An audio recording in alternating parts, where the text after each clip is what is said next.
รองนายกรัฐมนตรีกระทรวงศึกษาธิการและกีฬาได้ขึ้นบรรยายให้ความรู้ให้กับนักศึกษาทฤษฎีการเมืองขั้นต้นรุ่นที่3กระทรวงศึกษาธิการและกีฬาในวันที่22เมษายน2026ที่ห้องประชุมสถาบันพัฒนาการบริหารการศึกษาของศาสตราจารย์ปริญญาเอกทองสฤทธิ์มังโนเมฆกรรมการกรมการเมืองศูนย์กลางภาครองนายกรัฐมนตรีกระทรวงศึกษาธิการและกีฬาได้ลงพบปะและบรรยายแลกเปลี่ยนบทเรียนให้แก่นักศึกษาทฤษฎีการเมืองขั้นต้นระบบ3เดือนสุดที่3ของกระทรวงศึกษาธิการและกีฬาในหัวข้อบทบาทความสำคัญของการศึกษาการค้นคว้าวิทยาศาสตร์และการกีฬาในระยะใหม่โดยมีปริญญาเอกตุดาบันนเมืองเศรษฐ์หัวหน้ากรมจัดตั้งและพนักงานกระทรวงศึกษาธิการและกีฬาพร้อมด้วยคณะภาคคณะกรมสัมมนากรและภาคส่วนที่เกี่ยวข้องเข้าร่วมปริญญาเอกตุดาบันนเมืองเศรษฐ์ได้กล่าวให้รู้ว่าจุดประสงค์ในการเต้าโฮมกันในครั้งนี้แม่นเพื่อรับฟังการบรรยายบทเรียนสำคัญยิ่งต่อชีวิตและหน้าที่การเมืองของการนำขั้นสูงของประเทศและการสูงสุดของกระทรวงศึกษาธิการและกีฬาในการจัดตั้งปฏิบัติหน้าที่การเมืองติดพันกับการฝึกฝนหล่อหลอมคุณธาตุการเมืองคุณสมบัติศีลธรรมปฏิบัติแบบแผนวิธีเหตุเวียกนำพา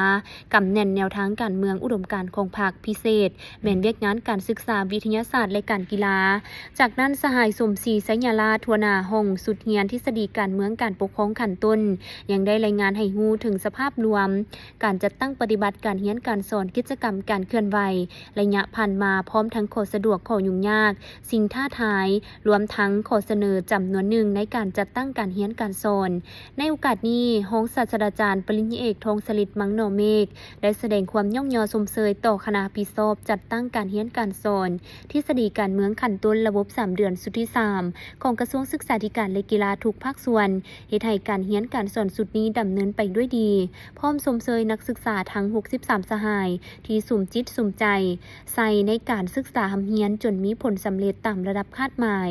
จากนั้นรองศาสตราจารย์ปริญญาเอกทองสฤทธิ์มังโนเมฆได้นำเสนอเกี่ยวกับบทบาทสำคัญของการศึกษาการค้นคว้าวิทยาศาสตร์และการกีฬาในระยะใหม่โดยเน้นให้เห็นถึงความสำนึกความสำคัญจุดพิเศษของการศึกษาระยะใหม่ความสำนึกเกี่ยวกับวิทยาศาสตร์สายเกี่ยวกับพันธุ์วิทยาศาสตร์กับการศึกษาทิศทางการพัฒนาการศึกษาการค้นคว้าวิทยาศาสตร์และการกีฬาของพรรคเฮาในซุ้มปีต่อหน้า